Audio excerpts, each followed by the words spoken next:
کہتے ہیں کہ ایک بادشاہ تھا، اس کی کئی بیویاں تھیں، مگر ایک سے اس کو ذرا زیادہ محبت تھی، تو دوسری بیویاں اس بات کو بڑا محسوس کرتی،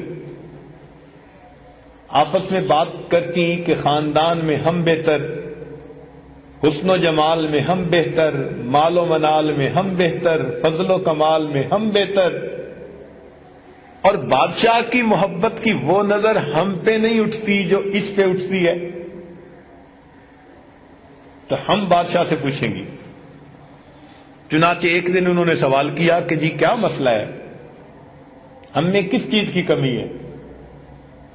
اس نے کہا اچھا میں کبھی تمہیں اس بات کا جواب دوں گا۔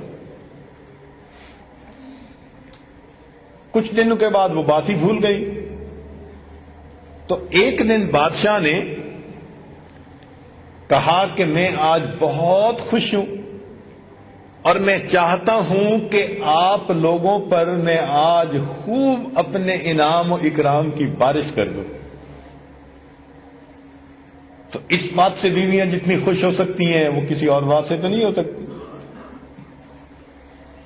چنانچہ اس نے خزانے سے بہت قیمتی ہیرے موتی جواہرات منگائے اور کہا کہ اچھا دیکھو، میں دیکھوں گا کہ کون تم میں سے کتنی اچھی چیز کو ڈھونڈتی ہے، اپنے لیے سلیکٹ کرتی ہے۔ چنانچہ اس نے سب رکھوا دیے اور کہا کہ جب میں اشارہ کروں گا تو تم میں سے ہر ایک اپنی پسند کی چیز پہ ہاتھ لگا لے۔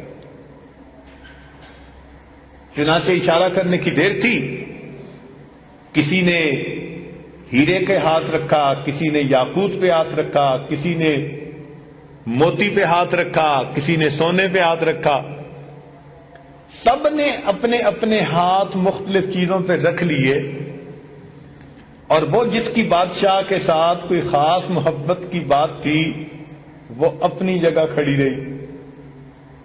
تو سب بیویاں ہنسنے لگی کہ آج اس بیوقوف کی بات کھل جائے گی، اس کی قلعی کھل گئی کہ یہ کتنی کم عقل اور بیوقوف ہے کہ یہ کھڑی ہے، اب اس کو معمولی چیز ملے گی۔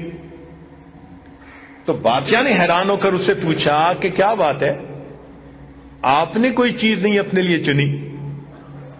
اس نے کہا بادشاہ سلامت، میں آپ سے ایک چیز کی تصدیق چاہتی ہوں، آپ نے یہی فرمایا ہے نا کہ جو کچھ یہاں موجود ہے اس کے اوپر اگر تم ہاتھ رکھ لو گی تو وہ چیز تمہاری ہو جائے گی۔ اس نے کہا ہاں میں تو یہی کہہ چکا، تم نے کیوں دیر کر دی؟ تو وہ آگے بڑھی اور اس نے بادشاہ کے کندھے پہ اپنا ہاتھ رکھ لیا۔ دیکھیے، ایک ہوتا ہے عبادت سے مال ملنا،